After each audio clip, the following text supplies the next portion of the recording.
दोस्तों, ब्रेक के बाद आप सभी का समय चक्र में बहुत बहुत स्वागत। अब हम अपने इस कार्यक्रम को आगे बढ़ाएंगे और बात करेंगे आज के विशेष टॉपिक की, जो कि है रत्न धारण करने के फायदे और नुकसान। तो कल्पेश जी, आखिर रत्न धारण करने के क्या क्या फायदे होते हैं और क्या इनसे कोई नुकसान भी हो सकता है? हाँ मित्रों, रत्न धारण करने के फायदे और नुकसान की बात करेंगे तो फायदा भी होता है, नुकसान भी होता है। लेकिन फ़ायदा कैसे होता है, नुकसान कैसे होता है, ये देखना बहुत ज़रूरी होता है। ज्योतिष शास्त्र के अंदर कोई भी इंसान ऐसे बोलेगा कि आप रत्न पहनते हो तो आप राशि रत्न पहन लो, आपको फ़ायदा होगा। लग्नेश पहन लो, आपको फ़ायदा होगा। पंचमेश पहन लो, आपको फ़ायदा होगा। और आप यदि आपका भाग्यश पहन लो तो भी आपको फ़ायदा होगा। तो ये सामान्य चीज़ें, सामान्य बाबत है। कोई भी लग्नेश पहनता है, पंचमेश पहनता है या तो भाग्यश पहनता है तो उसको ऐसा बोला जाता है उसका नेगेटिव इफेक्ट नहीं मिलता है। लेकिन मैं आपको बता दूं, कलयुग के अंदर लग्नेश, पंचमेश और भाग्यश की यदि बात करते हैं, कई बार वो नेगेटिव ग्रह का भी प्रभाव लेके आ सकता है। और आप यदि लग्नेश पहनते हो और लग्नेश यदि आपका बहुत बलवान है और पहनते हो तो आपको उसका नुकसान होता है, नेगेटिव इफेक्ट मिलता है। तो ये सारी चीज़ें देखना पहले ज़रूरी है। पहले उसको समझो कि आपको जो ग्रह इफेक्ट कर रहा है उसका नेगेटिव इफेक्ट कभी क्या मिल रहा है और उसका पॉजिटिव इफेक्ट सही में वो ग्रह का मिल रहा है कि नहीं मिल रहा है। उसके बाद यदि आप पहनते हो तो उसका आपका फ़ायदा होता है। बाकी ऐसे देखा गया है कि लग्नेश, पंचमेश और भाग्यश पहनने से पूरा रिजल्ट मिलता है, ये सही नहीं होता है। कई बार वो नेगेटिव इफेक्ट भी देता है। इस प्रकार यदि आप स्टोन धारण करते हो तो आपके लिए नुकसान है। लेकिन यदि आप कुंडली के अंदर सही ढंग से उसका विवरण करो, यदि आपको कोई तकलीफ है तो आप उसका स्टोन धारण करो। लेकिन वो कितने टाइप का और किस प्रकार का आप स्टोन पहनते हो, ये इस पर डिपेंडेंट ज़्यादा हो। और देखो, स्टोन पहनने से ज़्यादा तो शुभ ही रिजल्ट मिलते हैं। लेकिन शुभ कब मिलते हैं ये भी बता दूं कि जब आपके उसकी दशा महादशा चल रही है जो ग्रह की, वो ग्रह आपके लग्नेश के साथ उसका रिजल्ट किस प्रकार है, आप जो पहनना चाहते हो और अभी के समय में वो आपको कैसे रिजल्ट दे रहा है, आपकी एज क्या है, ये सब देख के यदि उसका डिसीजन लिया जाता है तो ही वो फ़ायदा करता है। और फ़ायदा इतना करता है कि आपने सोचा भी ना हो उतना बहुत ज़्यादा फ़ायदा कर सकता है। कल्पेश जी, हम आपसे ये जानना चाहते हैं कि क्या बाधक और मारक ग्रह के जो रत्न है वो धारण किए जा सकते हैं? देखो मित्रों, बाधक और मारक की बात आती है तो लोग ऐसे बोलते हैं कि बाधक और मारक का स्टोन नहीं पहनना चाहिए। सही बात है मित्रों, मैं भी बोलता हूँ कि नहीं पहनना चाहिए। लेकिन आपने ये कभी देखा है कि एक ग्रह जो है उसकी 2 राशि का भुगतान दिया जाता है। तो 2 राशि के भुगतान के अंदर आप देखना कि शुक्र का जब लग्न होता है उसमें शनि जो है वो मारक भी होता है, बाधक भी होता है। तो उसका इफेक्ट अपने को कैसे मिलता है ये सब देखना पड़ता है। तो इसी प्रकार बाधक केश ग्रह यदि आपको बाधाएं दे रहा है, तकलीफें दे रहा है तो आप उसका स्टोन पहन सकते हो।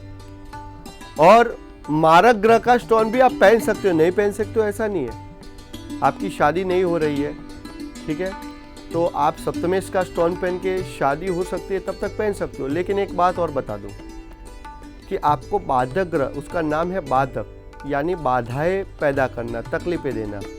मैं आपको इतना बता दूं कि यदि मेष लग्न होता है तो शनि बाधक होता है। और यदि आप पंक्चुअल नहीं हो, आपको ज़्यादा तकलीफें हो रही है, आपकी पंक्चुअलिटी नहीं है, उसकी वजह से आपको नुकसानी झेलनी पड़ती है, तो आप वो बाधक का स्टोन पहन सकते हो। लेकिन आप कैसे पहन सकते हो ये मैं आपको बता दूं कि बाधक स्टोन पहनने के अंदर जो स्टोन पहनते हो उसका नीचे का जो भाग होता है, यानी कि पिरामिड का जो भाग होता है, वो पिरामिड का भाग आपको बंद कर देना है। और उसका बाद के ग्रह की जो इफेक्ट आपके शरीर पे, जो डायरेक्टली आपके शरीर पे सूर्य के अधीन आती है, उसको अपने शरीर पे नहीं लेना है। लेकिन वो स्टोन पे उसका इफेक्ट आपके आके जो नेगेटिव होता है आपका रिफ्लेक्ट हो जाता है, तो उसकी नेगेटिव इफेक्ट आपको नहीं होती। तो ऐसे आप बाधक और मारक का स्टोन पहन सकते हो। कई बार उसको नीचे से खुला रख के भी पहन सकते हो। लेकिन कुंडली में डिसीजन इस प्रकार लिया जाता है कि आपका उसका रिजल्ट कितना मिल रहा है। आपको 100% में से 20% मिल रहा है, 30 मिल रहा है, 40 मिल रहा है या 50 मिल रहा है, उसके अधीन उसको आप पहन सकते हो। उसके बाद ही आपको उसका शुभ रिजल्ट भी मिलता हुआ दिखाई दे रहा है। तो माइंड में से बाधक और मारक की जो परिभाषा है माइंड में से निकाल दो। एक बात बता दो कि कई लोगों को मैंने देखा हुआ है कि बाधकेश ग्रह की दशा के अंदर वो आगे आते हुए देखे हैं, मारक की दशा में भी आगे आते हुए देखे हैं। तो ये मेरा प्रैक्टिकल है। तो आप बाधक और मारक की जो नेगेटिवता आपके शरीर में आती है, आपके माइंड के अंदर, उसको निकाल दो और आगे बढ़ जाओ, आपकी तकलीफें दूर हो जाएगी। कल्पेश जी, हम आपसे यहाँ पे ये जानना चाहेंगे कि कई लोग ऐसा बोलते हैं कि कोई भी आप रत्न धारण करें तो उससे पहले उसकी प्रतिष्ठा जरूर करवाएं। तो ये बात सच है कि कोई भी रत्न धारण करने से पहले उसकी प्रतिष्ठा करवाना जरूरी है, वरना वो इफेक्ट नहीं करेगा, वो फायदा नहीं करेगा? ये बात कितनी सच है? मित्रों, ये तो बहुत सच है, क्योंकि प्रतिष्ठा नहीं करोगे तो उसका कोई रिजल्ट नहीं मिलता है। आप देखना कि आप स्टोन की दुकान में जाते हो, कितने सारे स्टोन होते हैं, तो भी आपको बोलता है कि आओ बैठो, चाय पानी करवाता है। आप स्टोन ले तो कितना खुश होता है, क्योंकि उसका इतना स्टोन है लेकिन उसको इफेक्ट नहीं मिल रहा है। कई लोग स्टोन की दुकान करते हैं, उनको इतना बेनिफिट नहीं मिलता है, लेकिन दूसरे लोग होते हैं उसको बेनिफिट मिलता है। तो एक बात आपको मैं बताना चाहूँगा कि यदि आप कोई भी मोबाइल यूज़ करते हो, उसके अंदर कोई भी आप कार्ड डाल देते हो, लेकिन जब तक आपके डॉक्यूमेंट वहाँ सबमिट नहीं होते हैं तब तक आपका मोबाइल चालू नहीं होता है। तो ऐसी चीज़ ये स्टोन के अंदर होती है। उसके अंदर कितने जाप डाले जाते हैं, उसकी प्रतिष्ठा किस प्रकार की जाती है, उसका भी नियम होता है। जैसे मैं एक एग्जांपल दे दूं कि बुध का स्टोन होता है और उसकी प्रतिष्ठा करने के लिए आश्लेषा, ज्येष्ठा या रेवती नक्षत्र, इस नक्षत्र के अंदर या तो उसको लिया जाता है या उसकी प्रतिष्ठा की जाती है, या फिर आप उसका मंत्र जाप करके उसके नक्षत्र बेज पे आप उसको पहनाते हो, तभी उसका रिजल्ट मिलता है। और एक बात बता दो मित्रों कि उसकी प्रतिष्ठा तो करते हो, लेकिन सही ढंग से उसको पहनाए भी नहीं जाएगा तो भी उसका रिजल्ट नहीं मिलता है। जैसे आपको एक एग्जांपल दे दूं कि ये बुध की बात करते हैं, तो बुध का स्टोन है तो कोई भी इंसान बोलेगा कि बुधवार के दिन पहन लो। मित्रों, ये सही नहीं कि बुधवार के दिन ही पहन सकते हो। एक बात बता दूं कि आप बुधवार के दिन पहनना चाहते हो और उस दिन आपके चंद्रमा की इफेक्ट खराब होती है, चंद्र शनि का विष दोष होता है, या तो आपके चंद्र पे से शनि जा रहा है या आपके शनि पे से चंद्र जा रहा है, तो आपके लिए नुकसानदायक होता है। तो ये सारी चीज़ें देख के बाद में डिसीजन लिया जाता है कि कौन से दिन कितने बजे, कौन सी होरा के अंदर, कौन से नवाज के अंदर, कौन से लगने के अंदर पहना जाता है और कौन से समय में पहनाते हैं, तो ही आपको इफेक्ट देता है, बाकी उसका इफेक्ट नहीं मिलता है। और एक बात बता दूं, उसकी प्राण प्रतिष्ठा तो करनी पड़ती है, प्राण प्रतिष्ठित करके बाद में पहनाते हैं तो ही आपको उसका रिजल्ट मिलता है। आपको एक बात बता दूं कि आप कोई भी मंदिर में जाते हो और मंदिर में आप जो मूर्ति को देखते हो उसको देख के आपको कितना शांति मिलता है, क्योंकि वो प्राण प्रतिष्ठित होती है।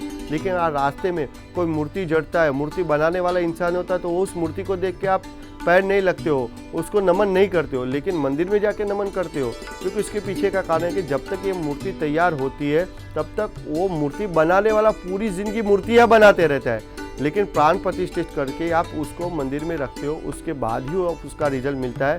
ऐसे ही आपका स्टोन का भी है, आप उसको प्राण प्रतिष्ठित करके बाद में पहनो तो ही आपके लिए कारगर साबित हो सकता है। तो दर्शकों मित्रों, Kalpesh astro services, Kalpesh D Upadhyay, ज्योतिर्ज्ञाता, ज्योतिर्भूषण, 100% perfect scientific solution, 323 Akshar arcade, opposite Memnagar fire station, Navrangpura, Ahmedabad, Gujarat. Contact us 8866650725। Email ID kalpeshupadhyay41@yahoo.in। Toll free number 1800 2000 29।